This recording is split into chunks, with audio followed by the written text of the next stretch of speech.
Thank you very much. Please be seated, ladies and gentlemen. Progress. Progress. Mr. Chairman, that you have bestowed on me by inviting me to this conference, to IMO State, and to this occasion.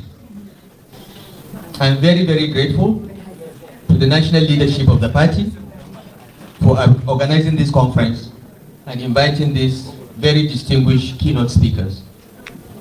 We flew in this afternoon. Our flight was a little delayed, and we had to go pay our respects to the Eze of Nekede. That's why we're delayed. I want to apologize for keeping all of you waiting. Now, having said that, I just want to make 2 or 3 points. First, we all know that Nigeria is in grave danger. And we know that we've witnessed governments, we've seen them perform, we've seen them not perform. We've seen our situation as a country sometimes improving, sometimes not improving. But in the 65 years I have lived in Nigeria, which is post-independence Nigeria, there has never been a government that within 12 months has shown it did not come to work for the people, but for themselves. Within 24 months, this government, this APC government, has thrown 30 million more Nigerians into poverty. Each and every person that lives in Nigeria, whether you're rich or poor, know the difference between life on 29th May 2023 and life in September 2025. So what I'm saying, ladies and gentlemen, my colleagues in the SDP, is that Nigeria is going down and down. It has never been this bad in my 65 years of being alive in this country. But this is not a conference of lamentations. This is a conference about the future. Our future is in our hands. We must register to vote. We must get everyone that is 16, 17 years of age now and above to register to vote. Because by 2027, they will be 18. IMO State, and indeed the entire Southeast, is lagging behind in the continuous voter registration exercise. This is not acceptable. The only power you have is your vote.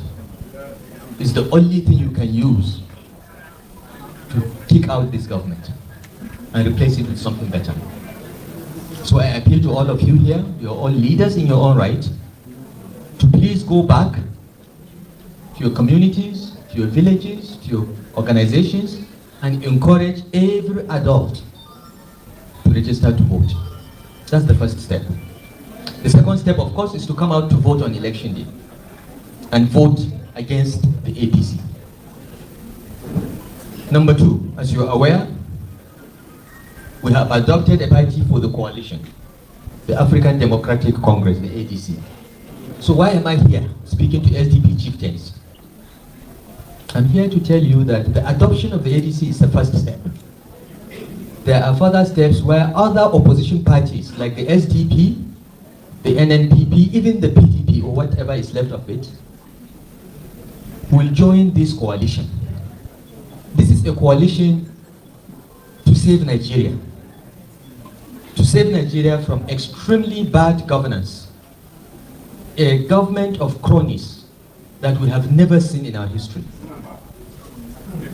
And we must all come together. We must have an open mind of coming together, putting all our capabilities together and confront the evil that is in the villa. We must do it with single-minded focus. And we must put all our differences aside and ensure that this is done. The third point I want to make is that post-2027, the job of rebuilding Nigeria and bringing back the confidence and feeling of inclusion in governance will start. It's not going to be easy. Every Nigerian must have a sense of belonging. Most Nigerians today don't feel they belong to this country or belong to this government unless they have a Yoruba sounding name. And we must work together. We must not get angry. We must see this as a phase and a lesson on nation building. We must not be bitter or say we will revenge or retaliate what is being done now. But we must go back, work together as a people united, to rebuild institutions that are being destroyed, to appoint people to positions on merit, and to ensure that election time we stand up to protect our votes and not to be intimidated by anyone, whether it is police, the military, or INEC. We must register to vote, we must vote and insist that our votes count. This is our message right across Nigeria. I've been going around the country. I've been speaking to many people like you with this same message. For me, it does not matter who is the next president of Nigeria. But I want to see somebody who is competent and who cares about lifting the poorest of us out.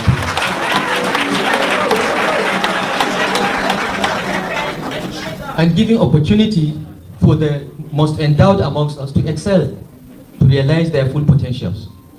Government should be an enabler of those that are weak to rise, an enabler of those that are strong to be even stronger. No one needs to be shortchanged in a government that is concerned about the people. But when a government is concerned about getting things for itself, a few families and a few friends, then the whole of society suffers. And we've seen a lot of this in Nigeria. We must come together. We must unite.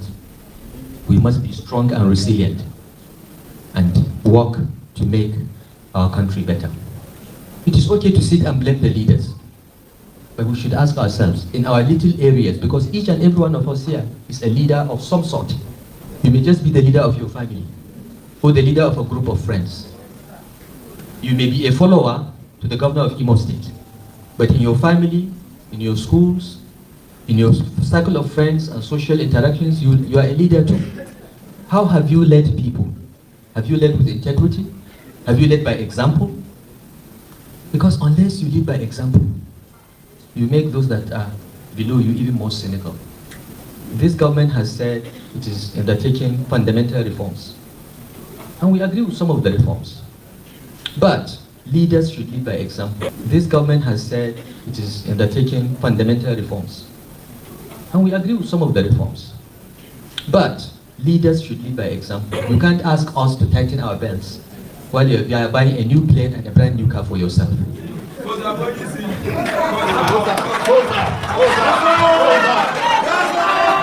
This is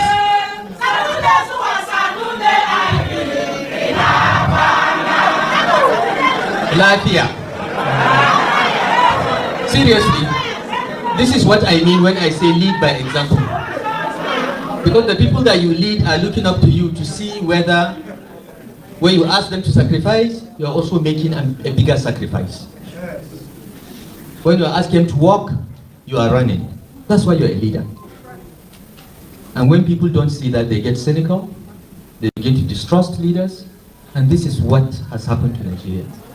But I'm appealing to you, my friends, my colleagues, members of the SDP, that we should never, never, ever lose hope. This country is not a geographical expression.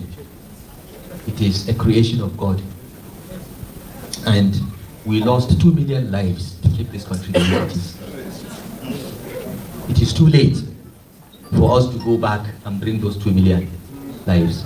But what we can do is to make Nigeria the China of Africa, and we can do it. And by the grace of God, we will do it. All we need is leadership that leads by example, that treats every Nigerian equally, that focuses on getting people based strictly on merit while reflecting our diversity. It is not difficult, it can be done. And by the grace of God, working together, all of us, we will achieve it. I thank you once again for inviting me to this conference and to IMO State. And I'm sorry if I've spoken too much and with too much emotion. But Thank you. Nasir Elrufai to Igbo, go and register your voters card. Ladies and gentlemen, welcome back to this channel. Once again, this is Igbo Perspectives, your domain for unfiltered news and the political analysis. Nigerian politics never cease to surprise us, and what is unfolding ahead of 2027 elections is nothing short of intriguing. Imagine a man like Malam Nasir Elrufai, once known for his harsh, controversial remarks about the Southeast, now calling on the Igbos to rise, register their PVCs, and get ready for 2027 general elections. Not only that, but Elrufai has, been spotted aligning himself with the African Democratic Congress, that is ADC, and hinting at his candidate of choice. Now, you may ask, what exactly is happening here? Is this a genuine change of heart, a strategic political calculation, or perhaps a marriage of convenience between unlikely partners? Well, let's break this down in details. Here is the main story. Elrufai's call for the Southeast to massively register their votes card is highly symbolic. For years, this region has complained of marginalization, with little to no encouragement from northern political elites. For Elrufai to suddenly urge them to, come forward could be a signal, a message that he might just be throwing his, weight behind a candidate with strong Igbo appeal, possibly Mr. P2B, through the ADC coalition. Now, secondly, Elrufai has openly, committed to adopting a candidate in ADC. That commitment means he's not just talking, he's positioning himself and his political machinery behind someone he believes can change the game. And if that someone is Obi, then we are seeing a rare alliance forming across Nigeria's often divided political lines. Let's not dismiss the possibility that Elrufai is simply seeking influence and vote from the Southeast, as he may likely contest. By, cutting the Igbos now, he may be trying to rewrite his own history with them and carve out a new narrative that suits his political ambition or those of his, choosing candidates. So this is really surprising. For the first time, Elrufai is openly, substantiating the Igbos, recognizing their importance in political equation.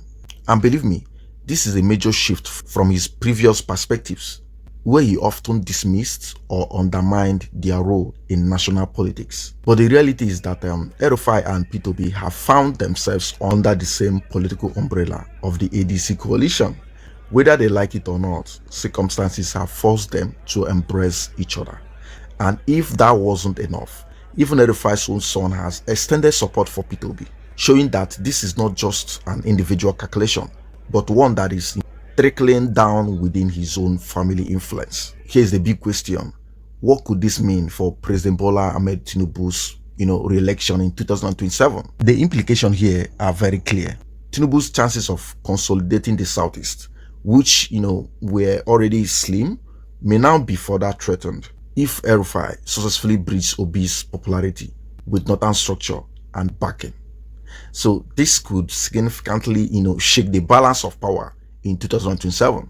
So as the election draws closer, we should expect more unusual alliances, defection, and political calculations. Everyone knows that Nigerian politics thrives on survival, and what seems impossible today could be a reality tomorrow. So the opposition coalition is gathering momentum, and if Obi, Elrufai, and other disgruntled forces manage to align properly within the ADC, then Tinubu could face one of the toughest re-election battles in Nigeria's democratic history. But here's the tough question. What are Tinubu's chances of securing a second term? While incumbency and power of states give him a strong advantage, the growing coalition against him, especially with Elrufai's dramatic shift, could put cracks in his political armor. For the first time, we may witness a sitting president facing a coalition too broad and too united to ignore. So in summary, Elrufai's sudden embrace of the Igbos, his commitment to ADC, and his possible alignment with P2B mark a new chapter in Nigeria's political story. From a man once seen as divisive, we now see a strategist playing the long game. Whether it's genuine conviction or pure calculation, One thing is very clear. The political landscape ahead of 2027 will be very fiery, unpredictable, and possibly historic. This call by Elrufai is not just another political statement we can, overlook. It is layered, it is strategic, and it carries implications that go far beyond the soundbite. When a man like Elrufai, known for his sharp tongue and uncompromising stance, tells the Igbos to rise, register your voter's card, and to prepare for 2027, it is not just ordinary, it is a signal. This is the same Southeast that has, long felt locked out of power. The same Southeast that has, often been told directly or indirectly that they do not matter in the larger calculations of Nigerian politics. So for Elrufai to suddenly become a voice, urging them to prepare, it tells us that the terrain is shifting. He has seen something that most of us are not seeing. He has calculated something and he has chosen to speak. Let us not forget, politics in Nigeria is never about what is said on the surface. It is about what lies beneath. This could be his own way of aligning with P2P, whose influence in the Southeast remains unmatched. It could be his attempt to secure a new political base as he distances himself from APC, or it could be the first move in a much larger strategy to form a coalition strong enough to unsettle Tinubu in 2027. But beyond strategy, there's also symbolism. For decades, the Igbos have, asked for recognition, for inclusion, for a seat at the table of power. And here comes a northern heavyweight, telling them directly, your votes, your registration, your mobilization matters, whether genuine or not. That validation alone carries weight, and it shifts the conversation. It opens a door. If Elrufai and Obi do in fact align under ADC, this will be one of the strongest yet most powerful marriage of convenience in Nigerian politics. Think about it. Obi, the calm, frugal, morally upright figure who appeals to the youth, and the reformists, standing side by side with Elrufai, the blunt, fearless. Oil and water, you might say. But in Nigerian politics, oil and water can come together when the goal is power. But we must also be honest. Politics is not just about alliances. It is about endurance. Can Obi and Elrufai truly sustain a partnership without clashing ideologies? Can ADC provide a structure strong enough to challenge the APC's federal machinery? Will Nigerians rally behind this coalition, or will old mistrust resurface? These are the questions that remain unanswered. Still, one thing is very certain. Elrufai's call is a wake-up call to the entire nation. It tells us that 2027 will not be a business as usual. It tells us that the old enemies may become allies, that political, boundaries will be crossed, and that every region will matter in this contest. It tells us that the Igbos, long sidelined, may, finally find themselves at the center of Nigeria's most important political calculation in decades. The story of Nigeria's next election will not be only written by one man alone. It will be written by coalition, by unlikely friendship of oil and water, by betrayals, and by the power of people's votes. And Elrufai has just, fired the first shot in that story. So what do you think, my audience? Is Elrufai truly turning a new leaf? Or is this just another game of chess in Nigeria's high-stakes politics? Drop your thoughts in the comments below. Don't forget to like the video, share, and subscribe for more unfiltered political analysis right here. And believe me, in Nigeria, politics is never boring. It's a story that keeps writing itself every day. And as it keeps coming, we would always continue to feed you up with the unfiltered perspective. So thank you for watching.